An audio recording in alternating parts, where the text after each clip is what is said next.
Yo,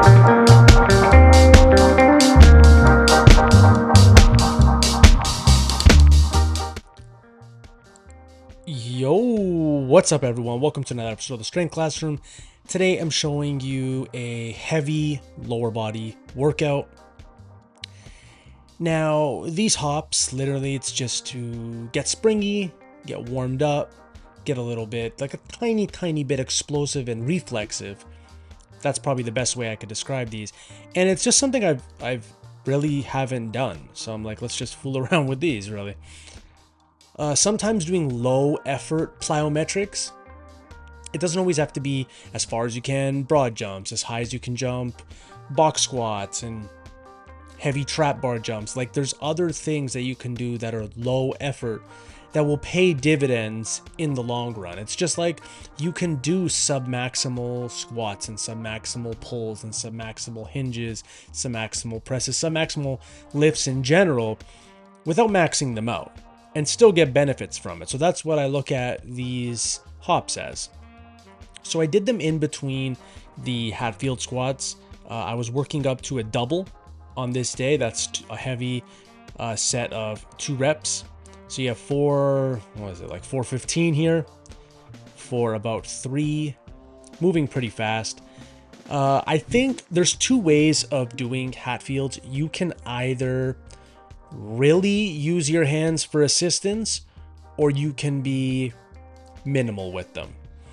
I just use my hands to make sure I'm staying upright.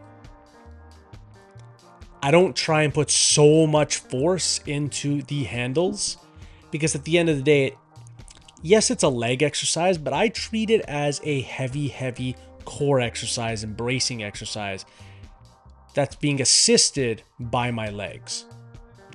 So a big mistake people make is when they're warming up to a certain set is to always make those sets on the way there the same reps. Like if you're working up to a heavy 5, sometimes I like working up in 3s, and then when I be like, okay, I probably can't do any more 3s without it being challenging, then I'll switch over to 5s. So here my last warm up is going to be a 1.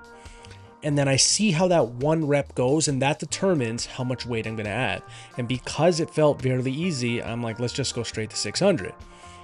So worst case scenario, I get 600 for 1.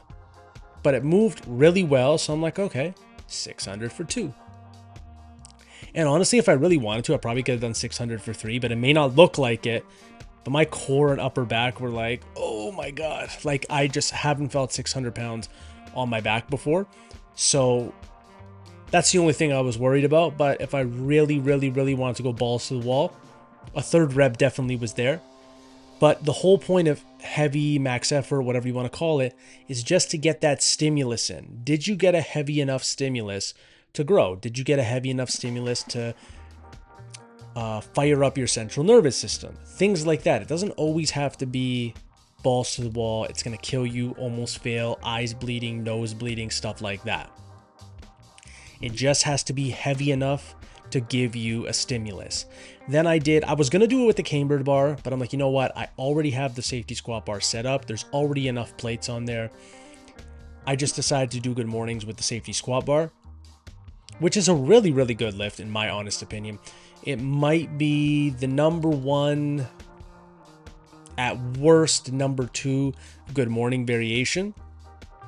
Good for the low back, good for the hamstrings, good for the glutes, and it's really good for just the whole spinal erectors in general, just because the weight is pitched up higher on your back, and that puts the weight farther away from the hips. Then just to get a low effort single leg exercise, you have Cossack squats. I just warmed up with body weight at first.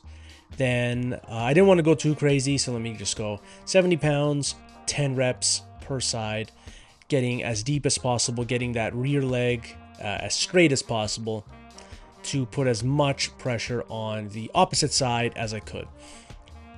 I know that sounds like a lot, and it doesn't have to be programmed. Like that's not a separate lift than the other. It's just a way of performing the exercise. Now I'm just basically telling you what's going through my mind when I'm performing this exercise. So it's not like I write in my log, oh, very straight leg, as deep as possible. No. Obviously, the higher there's the weight, either my form is going to have to change a little bit, or the amount of reps I do is going to be lowered. So then I went into a kind of, let's say these exercise, they do hit the legs, but their main purpose is probably core and upper back.